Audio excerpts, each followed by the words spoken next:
Mr. President, Democrat leaders recognized. earlier today, Donald Trump shared a post on Truth Social calling for Democratic members of Congress to be hanged. He also posted a message that said, seditious behavior, punishable by death. Let's be crystal clear. The President of the United States is calling for the execution of elected officials. This is an outright threat, and it's deadly serious. We have already seen what happens when Donald Trump tells his followers that his political opponents are enemies of the state. Every time Donald Trump posts things like this, he makes political violence more likely. None of us should tolerate this kind of behavior.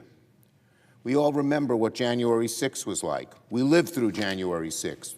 We have lived through the assassination and attempted assassinations this year. We have members whose families have had to flee their homes. When Donald Trump uses the language of execution and treason, some of his supporters may very well listen. He is lighting a match in a country soaked with political gasoline. Every senator, every representative, every American, regardless of party, should condemn this immediately and without qualification. There are moments in history when a nation has to stop, take a breath, and ask a hard question: how did we get here? Because today is one of those moments. Earlier today, outrage erupted across Washington after reports surfaced about posts shared on social media by Donald Trump. The language referenced punishment, death, and seditious behavior directed at Democratic members of Congress. Let's be absolutely clear about why this matters. When a former president or any national leader uses language associated with execution or treason against political opponents, it crosses a line no democracy can afford to blur.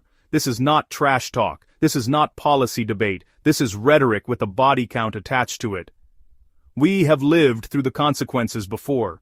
January 6th wasn't a misunderstanding. It wasn't a coincidence.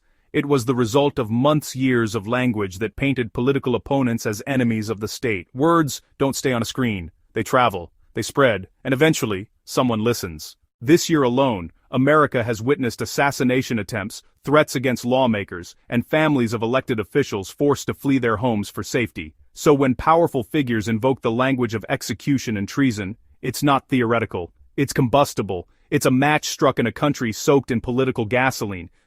No president has ever stooped as low as Donald Trump. None. He has made political violence a feature of his politics. And if we don't draw a line here, there's no line left to draw. And yet today he crossed yet another line that no democracy can afford to tolerate. He must be condemned forcefully, loudly, and without excuses before someone takes his words as permission to do the unthinkable.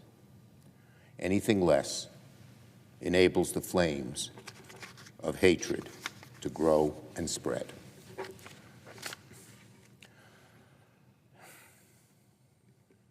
Democracy cannot survive if threats become applause lines. It cannot endure if dehumanization becomes strategy.